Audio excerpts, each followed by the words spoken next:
잠시 기도하시겠습니다. 살아계신 하나님, 이 시간 말씀하여 주시고 그 말씀이 들리게 하여 주시고 예배 이전과 예배 이후가 변화될 수 있는 귀한 하나님의 은혜가 있게 주옵소서. 예수님 이름으로 기도합니다. 아멘.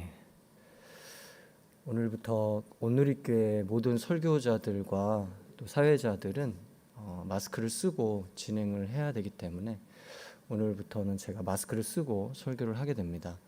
영상을 보시는 분들 또 예배당에서 예배드리는 분들 좀 답답하실 수 있지만 방역 수칙을 준수하는 면에서 이렇게 하고 있기 때문에 양해해 주시고 또 들어주셨으면 좋겠습니다. 오늘은 고린도후서 4장 7절부터 18절까지의 말씀으로 하나님 말씀 나누고자 합니다. 초대교회 교인들 사이에 회람되었던 편지가 있었습니다. 그 편지에는 이름이 붙어 있었는데요. 그 이름은 두 길, two ways였습니다. 생명의 길과 죽음의 길, 이 두 길에 관한 내용이 편지에 들어 있었기 때문입니다. 한 길만 있는 것이 인생이 아니고 따라서 한 길만 걷는 것이 사람이 아니라는 말이겠습니다. 인생에는 두 길이 놓여 있는 것이고 따라서 어떤 사람이든 그 사람 앞에는 두 길이 놓여 있는 법입니다.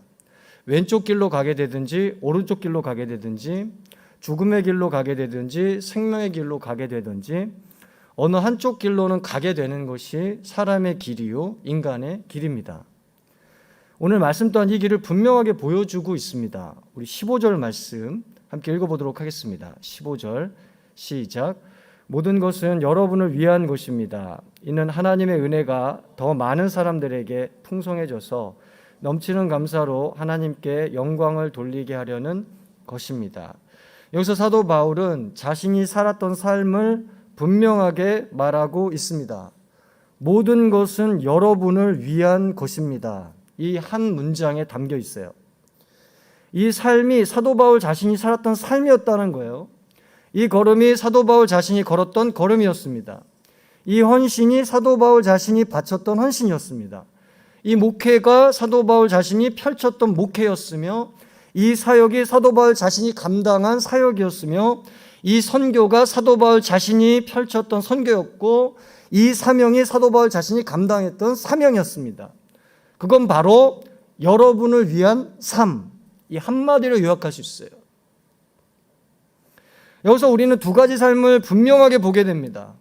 하나는 자기 자신을 위한 삶이고 하나는 여러분을 위한 삶입니다. 하나는 나와 우리만을 생각하는 삶이고 하나는 너와 너희를 생각하는 삶입니다. 하나는 나와 우리의 이익을 위한 삶이고 하나는 너와 너희의 이익을 위한 삶입니다. 바울은 이것을 자신이 여기를 살아가는 이유라고 끝없이 고백했어요. 끝없이 고백했습니다. 이게 내가 살아가는 이유다. 이게 내 삶의 존재의 이유다. 이걸 잘 보여주는 게 말씀이 빌립보서 1장 23절과 24절 말씀입니다. 빌립보서 1장 23절 말씀, 우리 준비된 자막 우리 함께 볼까요? 예. 빌립보서 1장 23절 말씀. 준비가 안 됐나요? 네, 제가 읽겠습니다. 나는 둘 사이에 끼어 있습니다. 나로서는 몸을 떠나 그리스도와 함께 사는 삶이 훨씬 더 좋습니다. 네, 다시 한번 읽어볼까요? 시작. 나는 둘 사이에 끼어 있습니다. 나로서는 몸을 떠나 그리스도와 함께 사는 삶이 훨씬 더 좋습니다. 여기서 바울은 자신이 둘 사이에 끼어 있다고 합니다. 이 둘 사이는 어떤 둘 사이죠? 나로서는 몸을 떠나 그리스도와 함께 사는 삶이 훨씬 더 좋습니다. 에서 보면 먼저는 그리스도와 함께하게 되는 그날입니다. 아직 오지는 않았지만 지금도 오고 있는 그날이며 어떤 이들은 오지 않는다고 하지만 반드시 오고야만 하는 그날입니다.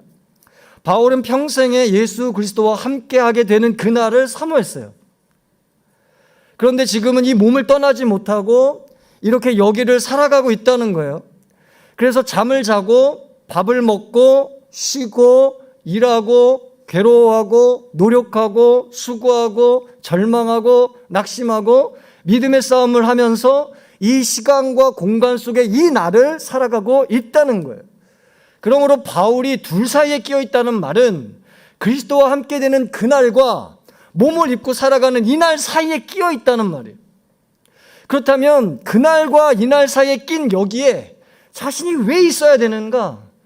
이 사이에 왜 끼어 있어야 되는가? 뭐라고 고백하냐면 1장 24절에 이렇게 고백합니다. 함께 읽어볼까요? 시작. 그러나 여러분을 위해 내가 육신에 머무는 것이 더 필요하다고 생각합니다. 자신이 여기 왜 있어야 된다고 한대요? 자신이 왜 육신에 머물고 있어야 된다는 거예요? 그것은 필요를 감당하기 위해서라고 합니다. 이 필요는 누구를 위한 필요죠? 여러분을 위한 필요입니다. 즉 자신의 필요가 아니라 여러분의 필요를 위해서 자신은 여기 있다는 겁니다. 이것이 바울의 삶의 이유였어요.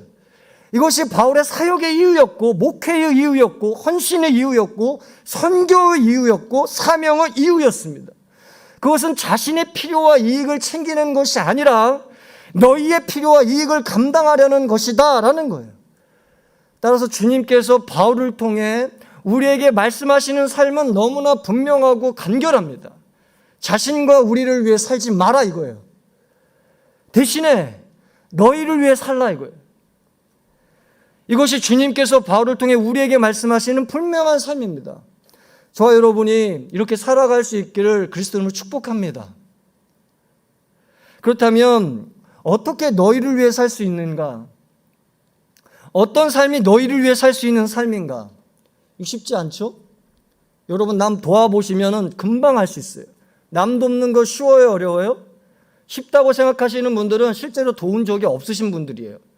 남 돕는 거 절대로 쉽지 않습니다. 남을 위해 사는 거 절대로 쉽지 않아요. 어떻게 이런 남을 위해 살 수 있고 너희를 위해 살 수 있는가? 그 길은 어떤 길인가? 첫 번째 8절입니다. 8절 함께 읽어볼까요? 시작. 그러므로 우리는 함께 읽어볼까요? 시작. 그러므로 우리는 사방으로 환난을 당해도 절망하지 않고 답답한 일을 당해도 낙심하지 않습니다. 여기서 사도 바울은 절망하지 않는다고 해요. 또한 낙심하지 않는다고 합니다. 이것은 바울이 절망을 몰랐다는 게 아니죠. 이것은 바울이 낙심을 몰랐다는 게 아니죠. 절망을 모르는 사람은 절망하지 않는다고 말할 수 없어요. 낙심을 모르는 사람은 낙심하지 않는다고 말할 수 없습니다. 이 말을 할 수 있는 것은 기본적으로 절망이 뭔지를 알고 낙심이 뭔지를 알아야 이런 말을 할 수 있어요. 그런데 그렇게 절망만 하고 있지 않는다는 거죠. 그렇게 낙심만 하고 있지 않는다는 거죠. 그러면 이걸 어디서 언제 배웠다고 하는가? 절망 속에서 절망하지 않는 법을 언제 어디서 배웠대요? 낙심 속에서 낙심하지 않는 법을 언제 어디서 배웠대요? 그 다음에 나오죠. 우리는 사방으로 환난을 당해도 절망하지 않고 답답한 일을 당해도 낙심하지 않습니다. 사도 바울과 그 일행이 절망하지 않는 법을 배운 곳, 사도 바울과 그 일행이 낙심하지 않는 법을 배운 곳, 그곳은 바로 사방으로 환난을 당한 곳이고 답답한 일을 당한 곳입니다. 사도 바울과 그 일행이 절망하지 않는 법을 배운 때, 사도 바울과 그 일행이 낙심하지 않는 법을 배운 때, 그때는 바로 사방으로 환난을 당한 때이며 답답한 일을 당한 때입니다. 어려운 곳과 어려운 때, 답답한 곳과 답답한 때, 사도 바울은 절망하지 않는 법을 배웠고 낙심하지 않는 법을 배운 거예요. 수영하는 법을 물속에서 배우듯이, 어둠 속에서 걷는 법을 어둠 속에서 배우듯이, 절망 속에 걷는 법을 절망 속에서 배웠고 낙심 속에서 걷는 법을 낙심 속에서 배우는 것입니다. 할렐루야. 저 여러분 가운데 그런 은혜가 있기를 그리스도는 축복합니다.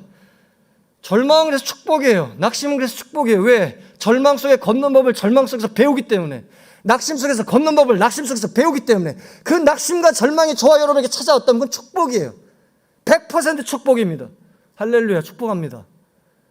거기서 걷는 법을 배우기만 하면 돼요. 그런데 10절에서는 이 모든 걸 한마디로 이렇게 이어가고 있습니다. 9절 말씀 함께 읽어볼까요? 9절 먼저. 9절 시작. 핍박을 당해도 버림받지 않고 넘어뜨림을 당해도 망하지 않습니다. 여기서 바울은 자신이 버림받지 않는다고 하며 망하지 않는다고 합니다. 그러면 이걸 언제 어디서 배웠다고 하죠? 핍박을 당한 곳에서 핍박을 당한 때에 배웠다고 합니다. 넘어뜨림을 당한 곳에서 넘어뜨림을 당한 때에 배웠다고 합니다. 그래서 자신이 버려진 것 같은 그곳과 그때에 자신이 버림받지 않는다는 걸 배워서 다시 일어설 수 있었고, 할렐루야, 자신이 망한 것 같은 그곳과 그때, 끝장난 것 같은 그곳과 그때에 자신이 망하지 않는다는 것을 배워서 다시 일어설 수 있다고 합니다. 할렐루야. 제가 벤처에 했었거든요. 벤처 창업했었어요. 1999년도. 1년 하고 망했습니다. 근데 망해보니까 끝난 게 아니다라는 걸 배웠어요. 망한 것으로 끝나는 게 인생이 아니구나. 다시 일어설 수 있구나. 이거랑 비슷한 거죠. 망한 것 같은 그곳에서 망하지 않았다라는 것을 배우고 다시 일어설 수 있었다는 것. 그런데 10절에서는 이 모든 걸 한마디로 이렇게 요약하고 있어요. 10절 말씀 한번 읽어볼까요? 시작. 우리는 항상 예수의 죽으심을 몸에 짊어지고 다닙니다. 이는 예수의 생명 또한 우리의 죽을 몸에 나타나게 하려는 것입니다. 여기서 바울은 항상 예수의 죽으심을 몸에 짊어지고 다닌다고 합니다. 예수께서 십자가에 달려 죽으시는 과정 가운데 겪으셨던 절망과 낙심과 배신과 제자들 다 떠나버렸잖아요. 그 배신감 여러분 아세요? 쓰라림이 무엇을 의미하는지 자신도 겪으면서 조금이라도 알게 되었다는 말이죠. 그런데 이걸 뭘로 겪었대요? 이게 굉장히 중요해요. 이걸 뭘로 겪었대요? 생각으로? No, 아닙니다. 정신으로? No, 아니에요. 그럼 뭘로 겪었다고 해요? 몸에 짊어지고 다니면서. 뭐로 겪은 거예요? 몸으로 겪었다고 합니다. 몸으로 겪었다고 해요. 바울은 이 모든 어려움을 자신의 몸으로 겪은 것입니다. 즉 바울은 말로 사는 사람이 절대 아니었어요. 바울은 몸으로 부딪히며 살았던 사람이었습니다. 바로 이것이 너희를 위한 삶의 길입니다. 그것은 내가 부딪히는 거예요. 그것은 우리가 부딪히는 거예요. 그러면서 나의 것으로 만들고 우리의 것으로 만들어야 남을 도울 수 있고 남을 위할 수 있습니다. 누군가를 돕는 것은 나의 것으로 돕는 것이기 때문이고 누군가를 위한다는 것은 나의 것을 통한다는 것이기 때문이에요. 키에르케고르라는 사람이 있죠. 이분이 쓴 책이 불안의 개념이라는 책인데 여기서 설교자들을 이렇게 비판합니다. 설교자들이 소피스트들 같다는 거예요. 어떤 면에서 소피스트들 같은가? 많은 걸 알아서 변론에는 능하고 말은 참 잘하는데 정작 대화를 못하는 소피스트들 같다는 거예요. 그럼 어째서 대화를 못하는가? 자기 것으로 만드는 정신과 능력이 없기 때문이라는 거예요. 이것이 대화할 수 있는 핵심인데 이 핵심이 빠져 있다는 거죠. 그래서 설교가 단순히 말잔치가 되어버려 시시해졌고 지루해졌고 결국 사람들이 귀를 기울이지 않게 되었다는 비판을 가합니다. 자기의 것으로 만드는 정신과 능력을 잃어서 대화 능력을 상실했기 때문입니다. 그러면 어떻게 이 대화 능력을 얻을 수 있어요? 어떻게 자기의 것으로 만드는 정신과 능력을 얻을 수 있어요? 부딪히는 거죠. 다른 게 없어요. 인터넷에서 베끼지 말고 이 사람이 말한 거 조금 저 사람이 말한 거 조금씩 가져와서 짜지 말고 성경 주석 베끼지 말고 설교 시간 왔으니까 적당히 말로 때울 생각하지 말고 대필시키지 말고 직접 자신이 원고 쓰고 자신의 힘으로 독서하고 연구하고 묵상하고 살아내면서 부딪히는 거예요. 이것밖에 없어요. 하워드 가드너는 다중진이라는 책에서 고등교육을 받은 사람들에 대해 충격적인 보고를 합니다. 초등학교 6년, 중고등학교 6년, 대학교 4년 이렇게 도합 16년의 교육과정을 마친 사람들, 무려 16년의 교육과정을 마친 사람들에게 자신이 배운 걸 직접 현장에서 사용해보라고 했더니 그 지능 수준이 4살짜리로 떨어진다는 걸 관찰한 거예요. 4살짜리. 초등학교 수준에도 못 미친다 이 말이죠. 그렇다면 어떻게 이런 일이 벌어진 것인가? 이 가드너가 발견한 게 딱 하나였습니다. 어째서 이런 일이 벌어지는가? 딱 하나. 훈련받은 이해. Disciplined understanding. 훈련받은 이해가 없었기 때문에 이렇게 초딩보다 못한 수준으로 떨어져 버렸다는 거예요. 배우기는 16년 동안 열심히 배웠는데 몸에서 부딪히며 배운 게 하나도 없기 때문에 4세 수준으로 떨어져 버리는 거예요. 그러면서 자기들이 다 아는 척하며 여러 사람들 돕는다고 나서는 겁니다. 이런 삶에 여러분 진짜 질문하고 싶은 건 이런 삶이 어떻게 너희를 위한 삶이냐는 거예요. 주님께서 저와 여러분에게 묻는 거예요. 이런 삶이 과연 너희들을 위한 삶일 수 있겠느냐? 여러분 한번 대답해 보세요. 여러분 하나님께서 그렇게 질문할 때 어떤 대답을 하실 거예요? 너희를 위한 삶일 수 없어요. 너를 위해 살고자 한다면 자신이 직접 부딪히면서 하나하나 자기의 것으로 만들어 가야만 합니다. 그리고 이것이 주님이 원하시는, 저와 여러분에게 원하시는 삶입니다. 저와 여러분이 몸으로 부딪힐 수 있기를 그리스도로 축복합니다. 건성건성 살지 않기를 그리스도로 축복합니다. 남 시키며 살다가 반드시 부메랑으로 자기한테 돌아와요. 난 남 시키는 거 좋아하는 분들 계시죠? 회개하시고 이 예배 이후부터 내 몸 부딪히면서 내 허리 숙이면서 내 손 쓰면서 살겠다 결단하시기 바랍니다. 그래야 남을 위해 사는 거예요. 그게 너희를 위한 삶의 길이에요. 자기 것을 가지고 너희를 위한 삶으로 나아갈 수 있기를 축복합니다. 두 번째, 어떻게 너희를 위해 살 수 있는가? 16절 말씀, 우리 16절 말씀 함께 읽어볼까요? 16절 시작. 그러므로 우리는 낙심하지 않습니다. 우리의 겉사람은 쇠할지라도 우리의 속사람은 날마다 새로워지고 있습니다.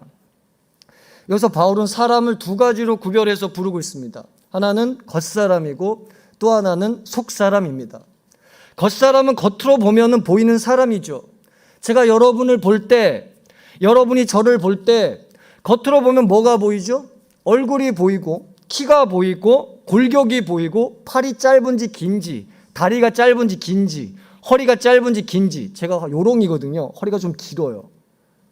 곱슬머리인지 아닌지, 피부가 하얀지 검은지, 남자인지 여자인지 성별이 보이고요.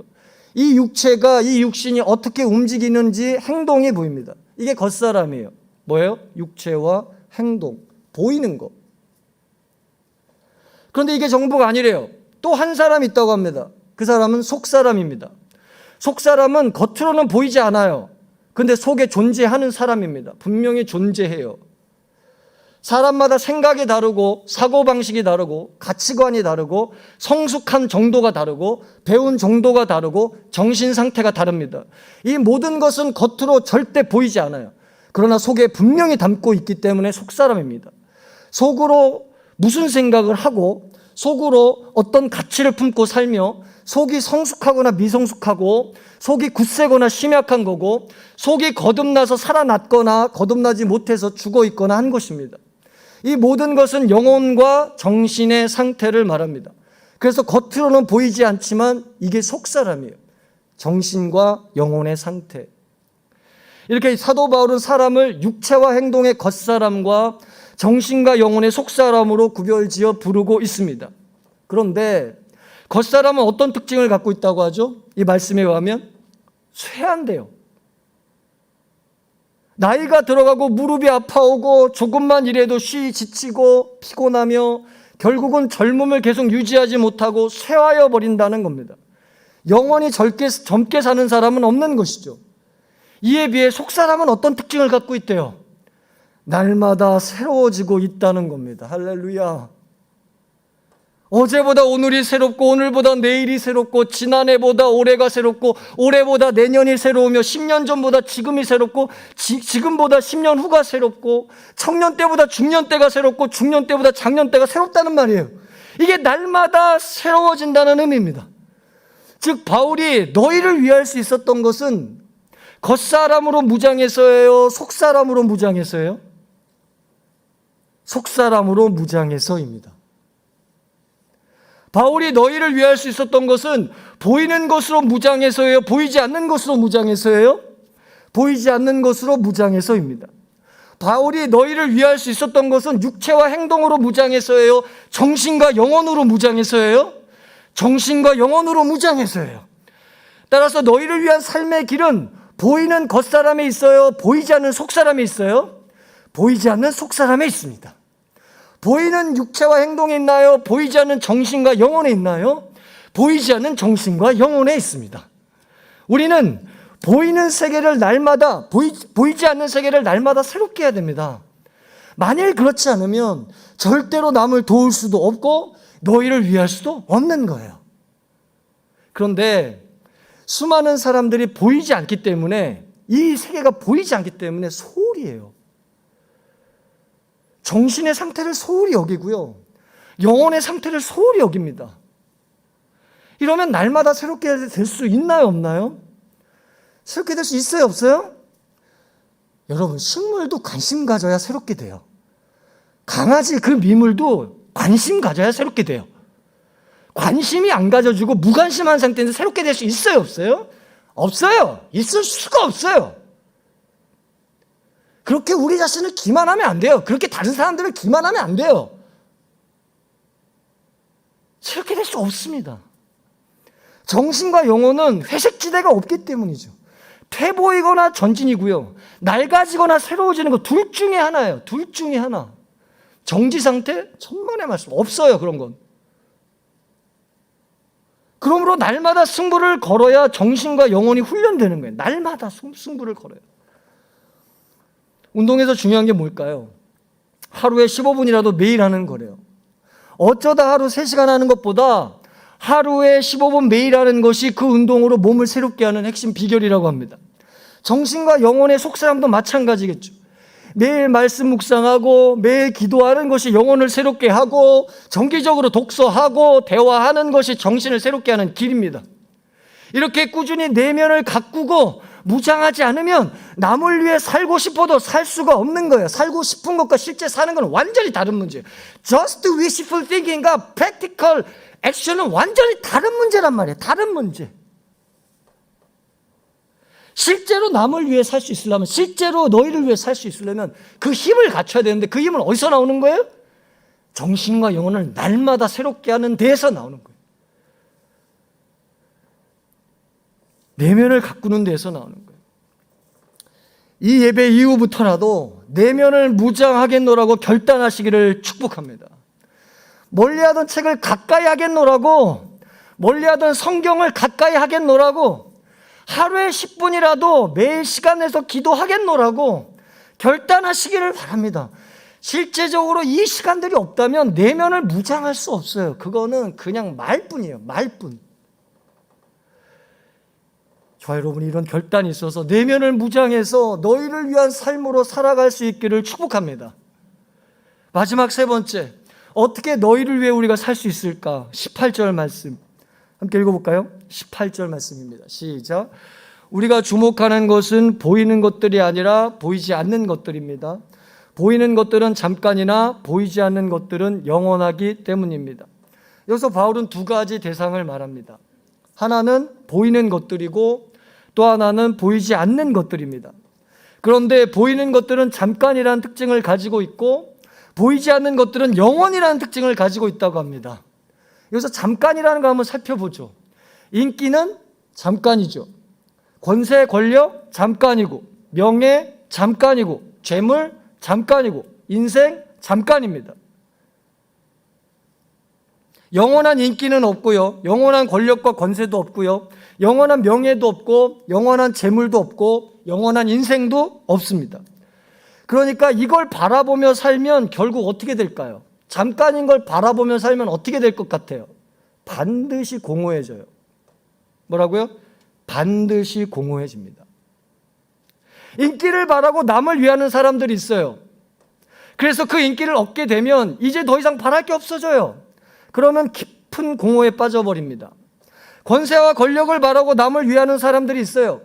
그래서 그 권세를 얻게 되면 더 이상 바랄 게 없게 됩니다. 그래서 깊은 공허에 빠집니다. 명예를 바라고 남을 위하는 사람들이 있어요. 그래서 그 명예를 얻게 되면 이제 더 이상 바랄 게 없어져요. 그래서 깊은 공허감에 시달립니다. 재물을 바라고 남을 위하는 사람들이 있죠. 그런데 그 재물을 얻으면은 이제 더 이상 바랄 게 없어요. 여러분 그런 말 참 많이 하잖아요. 돈 좀 더 있으면 바랄 게 없다. 돈 좀 더 있으면 바랄 게 없다. 위험한 사인이에요. 그 돈 얻게 되면은 더 이상 바랄 게 없어져요. 그게 돈이에요. 그게 재물입니다. 그래서 깊은 공허감에 시달리는 거예요. 여러분 책을 조금만 더 읽어보세요. 돈 많이 번 사람들 책을 조금이라도 읽어보세요. 100% 다 이 말합니다. 돈 번 사람들은요, 돈에 의미를 둔 사람들이 단 한 사람도 없어요. 단 한 사람도. 빅터 프랭클이라는 사람이 전 세계를 돌아다니면서, 이 사람 그 유대인 정신과 의사잖아요. 아우슈비츠 수용소에서 살아남아가지고, 그래서 로고 테라피라고 의미 치유 방법을 개발해서 참 많은 사람들을 회복시켰던 그런 사람인데, 이분이 전 세계를 돌아다니면서 청년들한테, 여러분 같은 청년들한테 언제나 하는 말이 있어요. 언제나 하는 말. 청년들이여, 돈을 추구하지 말라. 대신 뜻을 추구하라. 돈을 추구하면 돈이 떠나지만 뜻을 추구하면 돈이 따라오기 때문이다. 청년들이여, 돈을 추구하지 말라. 어느 집회를 가든 어느 강연장을 가든 이 말을 한다는 거예요. 빅터 프랭클이. 청년들이여, 돈을 추구하지 마라. 대신 뜻을 추구하라. 의미를 추구하라. 돈을 추구하면 돈이 떠나지만 뜻을 추구하고 의미를 추구하면 돈이 따라온다. 그렇다면 돈과 뜻의 차이가 뭘까? 돈은 일시적인데 뜻은 영속적인 것입니다. 이게 이 둘의 핵심 차이예요. 그런데 남을 위하는 삶을 살고자 한다면 반드시 영속적인 것에 추구점을 두어야 된다는 거예요. 그래야 공허해지지 않고요, 오래 갈 수 있기 때문이고 끝까지 갈 수 있기 때문입니다. 저와 여러분은 무엇을 주목하며 살고 있습니까? 저와 여러분은 무엇을 추구하며 살고 있습니까? 주님께서 우리에게 던지는 질문이에요. 저와 여러분은 어디에 눈을 두고 걸어가고 있습니까? 예수님이 다시 오실 그날을 주목하시기를 축복합니다. 이 삶에 주신 소명을 추구하며 사시기를 축복합니다. 이 삶을 살아야 할 이후에 눈을 떼지 말고 걸어갈 수 있기를 축복합니다. 즉, 보이는 잠깐의 가치가 아니라 보이지 않지만 존재하는 영원한 가치에 주목하며 살아갈 수 있는 저와 여러분 되시기를 바랍니다. 그러면 너희를 위해 살 수 있어요. 할렐루야. 말씀 맺겠습니다. 두 가지 삶이 있어요. 자기를 위한 삶, 너희를 위한 삶. 주님은 너희를 위한 삶을 원하십니다. 어떻게 너희를 위한 삶을 살 수 있을까? 첫 번째 뭐예요? 몸으로 부딪히세요. 두 번째 뭐예요? 내면을 무장하는 거예요. 세 번째 뭐예요? 영원한 가치를 바라보는 것입니다. 기도하겠습니다. 주님, 몸으로 부딪히며 내면을 무장하며 영혼을 바라보며 제 삶이 너희를 위한 삶이 되게 하여 주시옵소서. 예수님 이름으로 기도합니다. 아멘.